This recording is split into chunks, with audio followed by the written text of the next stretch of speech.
லலிதா சகஸ்ரநாமத்துல ஒரு நாமாவளி, கராங்குலி நகோத்பன்ன நாராயண தசாகிருத்தியை நமஹா அப்படின்னு சொல்லிட்டு, அம்பிகை ராஜராஜேஸ்வரி மாதாவினுடைய கை விரல்கள் இருக்கும் 10 விரல்கள். அந்த 10 விரல்கள்ல நகங்கள், அந்த நகங்கள்ல இருந்து தான் பெருமாளுடைய 10 அவதாரம், மச்சர், கூர்ம, வராக, நரசிம்ம, வாமன, பரசுராம, ராமர், பலராமர், கிருஷ்ணர், கல்கி இப்படின்னு சொல்லக்கூடிய மகாவிஷ்ணு எடுத்து அந்த 10 தசாவதாரத்தை அம்பாள் சிருஷ்டி பண்றாளாம்.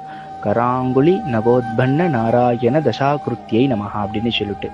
எப்போ இது நடக்குது அப்படின்னா, பண்டாசுரம் யுத்தம் நடந்துட்டு இருக்கு அம்பிகைக்கும் அம்பாளுக்கும் பண்டனுக்கும். அப்படி நடக்கிறச்ச அந்த பண்டாசுரன் பலவிதமான அஸ்திரங்கள் எல்லாம் பிரயோகம் பண்றானா.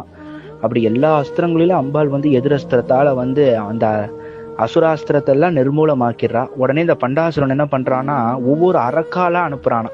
வேதங்களை திருட சொல்லி ஒருத்தன் அனுப்புறான். உடனே அம்பாள் தன்னுடைய கை முதல் விரல்ல இருக்கக்கூடிய நகத்தை எடுத்து போடுறா. அது மக்ஷாவதாரம். அப்புறம் பார்க்கடலை கடையறதுக்காக அந்த அசுர தேவதை சண்டையை மூட்டி அவளை குழப்பம் படுத்துறான். அப்போ கூர்ம அவதாரம் அடுத்த விரல். அந்த மாதிரி ஒவ்வொரு அசுராலா அந்த பண்ட சைத்தன்யத்துல இருந்து அம்பாலை அழிக்கிறதுக்கு அவன் அனுப்ப அனுப்ப அனுப்ப இவ என்ன பண்றான்னா, ஒவ்வொரு நகமா போட போட போட ஒவ்வொரு அவதாரம். அந்த சார்பாதான் கராங்குலி நகோத்பன்ன நாராயண தசாகிருத்தியை நமஹா அப்படின்னு சொல்லிட்டு ராஜராஜேஸ்வரி அம்பாளுக்கு ஒரு பேர்.